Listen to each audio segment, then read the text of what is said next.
16 गुरुवार व्रत भगवान विष्णु और देव गुरु बृहस्पति की विशेष कृपा के लिए रखा जाता है और आमतौर पर 16 लगातार गुरुवार और 17वें गुरुवार उद्यापन के साथ पूरा माना जाता है। नंबर 1, 16 गुरुवार व्रत क्यों और किसके लिए किया जाता है? ये व्रत भगवान विष्णु और बृहस्पति देव गुरु ग्रह को प्रसन्न करने के लिए रखा जाता है। माना जाता है कि इससे ज्ञान, भाग्य, विवाह, करियर, सम्मान और धन समृद्धि में वृद्धि होती है, खासकर जब कुंडली में गुरु कमजोर हो। परंपराओं में 16 लगातार गुरुवार के व्रत को पूरा मन्नत वाला व्रत माना जाता है। कई स्रोत 16 गुरुवार के बाद 17वें गुरुवार को उद्यापन करने की सलाह देते हैं। नंबर 2, 16 गुरुवार व्रत कब से शुरू करें? शास्त्रीय रूप से सलाह दी जाती है कि व्रत किसी मास के शुक्ल पक्ष के पहले गुरुवार से शुरू किया जाए, विशेष रूप से पौष मास को छोड़कर, क्योंकि कुछ परंपराओं में इस महीने में शुरुआत निषेध मानी गई है। कई ज्योतिषीय गाइड बताते हैं कि 16 गुरुवार का व्रत शुरू करने के लिए शुभ गुरुवार चुनें और फिर लगातार 16 गुरुवार तक व्रत रखें। उद्यापन 17वें गुरुवार को किया जाता है। यदि पंचांग या ज्योतिष की जानकारी न हो तो भी सामान्य गुरुवार को शुद्ध मन से शुरू किया जा सकता है। मूल आधार श्रद्धा और नियम निष्ठा है। नंबर 3, व्रत का संकल्प कैसे और क्या बोलें? संकल्प का सही समय और तरीका: पहले गुरुवार की सुबह स्नान के बाद पीले या साफ हल्के रंग के कपड़े पहने। कई स्थानों पर गुरुवार को सिर न धोने की परंपरा का भी उल्लेख है, पर यह स्वास्थ्य और सुविधा के अनुसार माना जाता है। भगवान विष्णु या लक्ष्मी नारायण की मूर्ति या चित्र के सामने घी का दीपक जलाएं, पीले फूल और पीली मिठाई, फल चढ़ाएं, फिर हाथ में जल और थोड़ी चने की दाल लेकर संकल्प लें। संकल्प का भाव: हे भगवान श्री हरि विष्णु, हे देवगुरु बृहस्पति, मैं आशा आज से आपकी कृपा प्राप्त करने के लिए 16 गुरुवार तक व्रत रखने का संकल्प लेती हूँ। कृपा करके मुझे नियम निष्ठा, सद्बुद्धि और सही आचरण की शक्ति दें। मेरे जीवन में सुख, शांति, समृद्धि और धर्म परायणता बढ़ाएं और मेरी उचित मनोकामनाओं को पूर्ण करें। इसके बाद जल नीचे पात्र में छोड़ दिया जाता है। यह संकल्प की पूर्णता का संकेत माना जाता है। नंबर 4, हर गुरुवार की स्टेप बाय स्टेप पूजा विधि। सबसे पहले सुबह की तैयारी: ब्रह्म मुहूर्त या कम से कम सूर्योदय से पहले या उसके आसपास उठकर स्नान करें। जहां संभव हो वहां गंगा जल का उपयोग किया जाता है। पीले या हल्के रंग के साफ कपड़े पहने। कई स्रोत गुरुवार को पीला रंग विशेष शुभ बताते हैं। घर के मंदिर या पूजा स्थान को साफ करें और अगर केले का पेड़ पास हो तो वहां भी सफाई रखें, क्योंकि गुरुवार को केले के पेड़ की पूजा की परंपरा मजबूत है।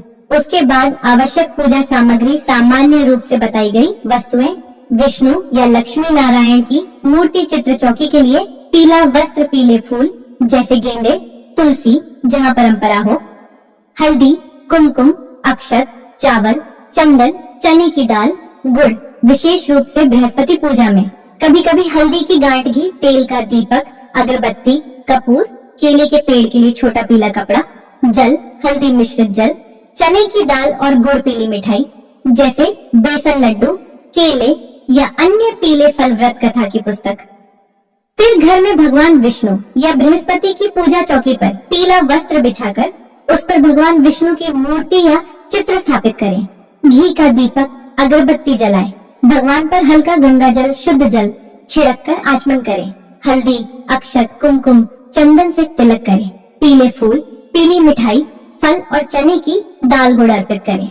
कई स्रोत बताते हैं कि पीला वस्त्र, हल्दी, चने की दाल आदि 5 पीली वस्तुओं का अर्पण बहुत शुभ माना जाता है। शांत होकर भगवान की स्तुति, मंत्र या भजन करें। कुछ मार्गदर्शिकाएं ओम गुं गुरुवे नमः जैसे मंत्रों की जप या हवन में आहुति बताती हैं। उसके बाद केले के पेड़ की पूजा यदि संभव हो। कई लेखों में लिखा है कि 16 गुरुवार व्रत में केले के पेड़ की विशेष पूजा का विधान है। पेड़ के पास घी का दीपक जलाएं, जड़ में हल्दी मिश्रित जल, चने की दाल और गुड़ अर्पित करें। पेड़ पर हल्दी से स्वस्तिक बनाएं और छोटा पीला कपड़ा बांधें। पेड़ को विष्णु स्वरूप मानकर प्रणाम करें और वही संकल्प प्रार्थना दोहराएं। नंबर 5, दिन भर व्रत के नियम। अधिकांश परंपराएं बताती हैं कि गुरुवार का व्रत सूर्योदय से सूर्यास्त तक रखा जाता है और व्रती एक समय सात्विक भोजन या फलाहार लेता है। कई जगह बिना नमक का भोजन लेने की सलाह स्पष्ट रूप से दी गई है। भोजन में पीली चीजें जैसे चने की दाल, हल्दी वाले चावल, बेसन की मिठाई आदि शुभ मानी जाती हैं। कुछ स्थानों पर चावल और उड़द से परहेज बताया गया है। सिर न धोना, बाल न कटवाना, दाढ़ी शेव न कराना, कठोर वाणी, झगड़ा, झूठ, चुगली आदि से बचना, इन्हें डोंट्स के रूप में कई धार्मिक साइट्स ने लिखा है। गुरुवार को केले का भोग चढ़ाकर स्वयं केले को खाने से बचने की परंपरा भी बताई जाती है। इसे अक्सर दान या आगे के दिन प्रसाद रूप में लिया जाता है। नंबर 6, संध्या को कथा, आरती और व्रत तोड़ना। शाम को पुनः दीपक जलाकर भगवान के सामने बैठे और गुरुवार व्रत बृहस्पतिवार व्रत की कथा सुने या पढ़े। कई परंपराओं में कथा के समय हाथ में चने की दाल लेकर बैठने का विधान है, जिसे बाद में वृक्ष या भगवान को अर्पित किया जाता है। कुछ स्थानों पर उपलों, गोबर उपले पर छोटा हवन करके चने व गुड़ से आहुति देने का भी उल्लेख मिलता है, लेकिन ये अतिरिक्त विधि है, अनिवार्य नहीं। कथा के बाद भगवान विष्णु बृहस्पति की आरती करें, क्षमा प्रार्थना करें कि यदि नियम या पूजा में कोई कमी रह गई हो तो उन्हें क्षमा करें। व्रत आमतौर पर सूर्यास्त के बाद या कथा आरती के बाद सरल सात्विक भोजन से खोला जाता है। कई गाइड सनसेट के बाद बिना नमक के हल्का भोजन फल से फास्ट ब्रेक करने की सलाह देते हैं। नंबर 7, बीच में व्रत टूट जाए तो क्या करें? सीधा सवाल यही होता है। अगर 16 में से कोई गुरुवार छूट जाए तो 16 सोमवार जैसे अन्य 16 व्रतों के संदर्भ में साफ लिखा मिलता है कि जिस दिन व्रत छूट जाए उस दिन को काउंट नहीं किया जाता और आगे व्रत तब तक जारी रखा जाता है जब तक पूर्ण 16 न हो जाए। कई गुरुवार व्रतों के गाइड्स और ज्योतिषीय लेख भी यही सिद्धांत फॉलो करते हैं। मिस हो गया, गुरुवार गिनती में नहीं माना जाता, आगे के गुरुवार जोड़कर कुल 16 पूरे किए जाते हैं।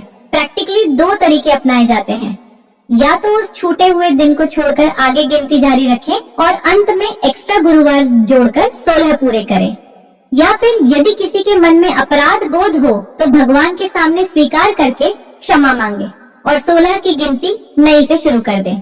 यह व्यक्तिगत श्रद्धा पर निर्भर है। हर हाल में संदेश यही है, संख्या से ज्यादा सच्चाई और निष्ठा महत्वपूर्ण है। डर या अंधविश्वास नहीं, संयमित आस्था जरूरी है। नंबर 8, 17वें गुरुवार का उद्यापन कैसे करें? अधिकतर हिंदी धार्मिक लेख स्पष्ट लिखते हैं कि 16 व्रत पूरे होने के बाद 17वें गुरुवार को उद्यापन करना शुभ माना जाता है। उद्यापन का अर्थ व्रत की पूर्णता के लिए भगवान को धन्यवाद देना, विशेष पूजा, दान पुण्य और ब्राह्मण जरूरतमंदों को भोजन कराने को उद्यापन कहा जाता है। उद्यापन की मुख्य विधि: 17वें गुरुवार को भी सामान्य व्रत की तरह ही स्नान, पीले वस्त्र, मंदिर सजावट और विष्णु बृहस्पति पूजा की जाए। भगवान विष्णु को 5 प्रकार की पीली चीजें जैसे पीला वस्त्र, हल्दी, चने की दाल, पीले फूल, पीली मिठाई विशेष रूप से अर्पित करने का उल्लेख कई स्थानों पर है।